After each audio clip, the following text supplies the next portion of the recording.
Let me show you how to turn a $1 box of frozen spinach into my favorite steakhouse side dish.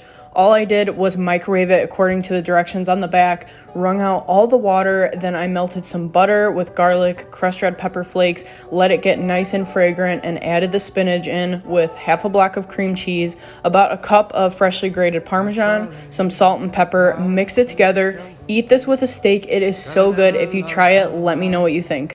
I don't know about y'all, but after a night of maybe one too many glasses of wine, there is nothing that hits the spot more than a greasy ass breakfast sandwich. So I'm going to show you guys how I make this low carb, no sugar McGriddle at home. So I know it's not a pancake, but for my bun, I'm mixing together 1 egg with a tablespoon of almond flour, maple syrup, and a pinch of salt.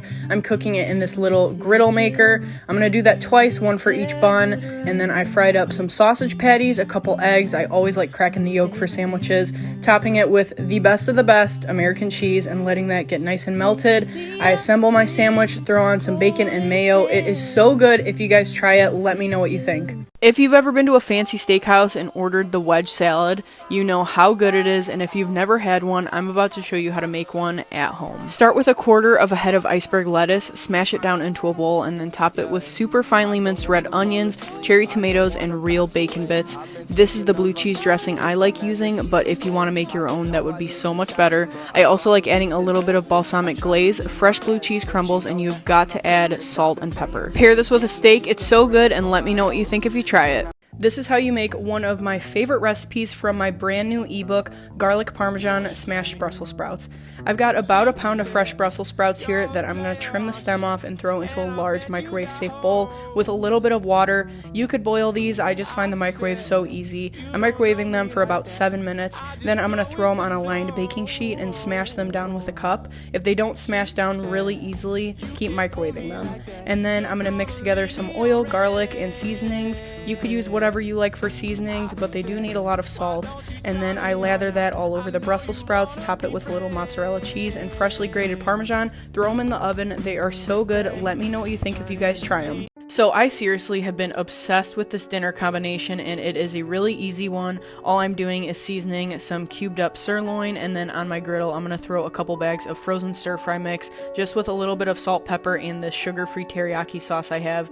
I'm melting some butter with garlic and red pepper flakes, throwing the steak on, letting it get a nice crust like this. I also added some soy sauce, mixed everything together for a couple minutes. It is so good with a runny yolk right on top. If you guys try this, let me know what you think. I'm one of those people that could eat a tomato like an apple, especially in the summertime. I love a good tomato. I saw a few videos for tomato wrapped burgers from In-N-Out. I had to try it at home. I have a giant beefsteak tomato here. Next time I would slice it just a little bit thinner, and then I built it just like a regular cheeseburger, and then wrapped it up in some parchment paper to make it easy to eat. It was still a little bit messy, but so good. If you try it, let me know what you think. Did you know you can make a pizza crust using a can of chicken, and it's actually so good? I mixed together 2 cans of chicken, an egg, half a cup of Parmesan cheese, basil, garlic powder, salt and pepper, and then I threw it on a lined baking sheet with parchment paper that I sprayed with some oil, flattened it out. It went in the oven for 30 minutes on 375, and then I topped it with Alfredo sauce, mozzarella cheese, bacon bits, and parsley. It went in the oven for about 15 more minutes. It was perfect. If you guys try it, tag me and let me know what you think.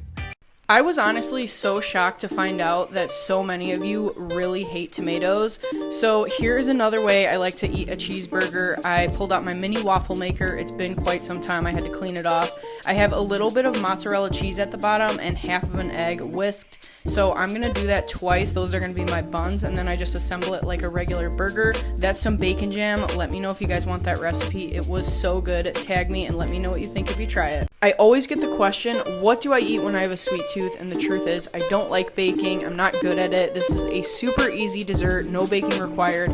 8 ounces of cream cheese with half a cup of Greek yogurt and heavy cream, some vanilla extract, a pinch of salt, the zest of 1 lemon, 1/3 cup powdered confectioner sugar. That's what I'm using. You could also use the regular stuff. Then I just whip it all up and throw it in a bag so I can pipe it into little mason jar containers with some fresh berries. Full recipe is on my website. If you make it, tag me and let me know what you think.